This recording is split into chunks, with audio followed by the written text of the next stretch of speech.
سلام و درود به شما شنونده های درجه یک کانال ایران اتمسفر. رسیدیم به قسمت 4 از مجموعه اصول مدیریت حرفه‌ای خاک. توی قسمت قبل در رابطه با پتاسیم گفتیم که چقدر عنصر فوق‌العاده‌ایه و میتونه میوه رو خوشمزه تر، درشت‌تر و با دوام تر کنه. امروز قراره در رابطه با 2 ماده حیاتی دیگه صحبت کنیم. کوچیکن اما نقششون خیلی بزرگه. معرفی میکنم: کلسیم و بر.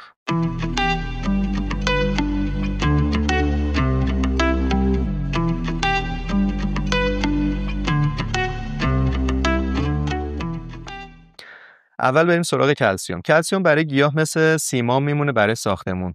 سلولای گیاهی رو محکم میکنه، باعث میشه دیوارها سفت و قوی باشن.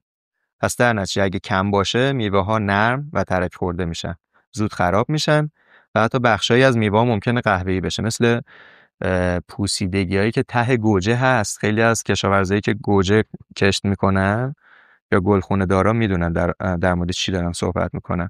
اینا علتش به خاطر کمبود کلسیومه. همچنین کمک میکنه که میوه فرم بگیره، بافت میوه سفت و سالم بمونه، عمر انبارداری بالا بره و در نهایت محصول برای حمل و نقل طولانی و صادرات آماده تر بشه. قلب تپنده تجارت یک کشور، صادرات. در حال حاضر البته یه مقدار ضعیف میتپه، ولی خب کلسیم کمک میکنه قوی تر بتپه. اما یه نکته مهم اینجاست: کلسیم به راحتی توی گیاه حرکت نمیکنه. یعنی اگه فقط بریزی پای درخت، تضمینی نیست که بره داخل میوه.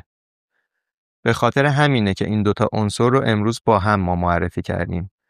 عنصر بعدی نقشش اینجا مشخص میشه، یعنی بر. بر یه نقش مکملی با کلسیم داره، چون کلسیم یه حالت سنگینه، نمیتونه بره بالا توی گیاه. بر هولش میده، میبرتش بالا. خیلی معمولا کم مصرف بر، ولی فوق العاده حساس حیاتیه. یه جورایی نقش پشتیبان رو داره. اگه نباشه بر، گلدهی کامل انجام نمیشه، لقاح ناقص میشه، میوه ها تشکیل نمیشن یا میریزن، ساقه ها ضعیف میشن، رشد کند میشه. پس کمک میکنه بر که کلسیم بهتر داخل گیاه حرکت کنه، مواد غذایی به نقاط رشد برسن، گلدهی کامل انجام بشه و میوه ها محکمتر و خوش فرمتر در بیان.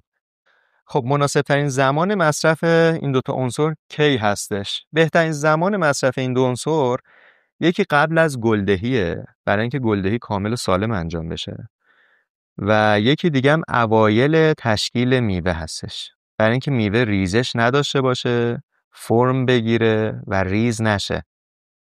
پس اگه دیر بدی، مثلا وقتی میوه درشت شده، دیگه فایده یه جورایی نداره، چون کلسیم یه نمیتونه خیلی راحت بره داخل میوه.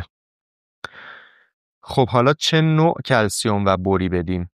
معمولاً استفاده از نوع مایع این 2 خیلی بهتر از انواع پودریه، چون جذبشون سریع‌تره، رسوبشون کمتره و اینکه هم میتونی محلول پاشی کنی و هم پای خاک بریزی و تاثیرش هم خیلی زودتر میده.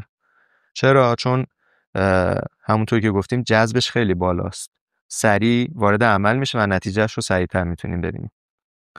خب اینم از این قسمت. اگه بخوایم یه خلاصه از این قسمت داشته باشیم، باید بگیم که کلسیم میوه رو سالم و با دوام میکنه. بر هم کمک میکنه که این آقای کلسیم واقعا برسه به میوه. هر دوشون هم باعث گلدهی بهتر، میوه دهی قوی‌تر و کیفیت صادراتی محصولت میشن.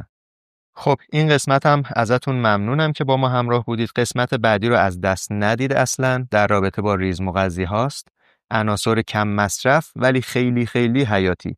اونایی که اگه کم باشن گیاه بیحال میشه، برگا زرد میشن، رشد متوقف میشه. پس منتظر قسمت بعدی باشید.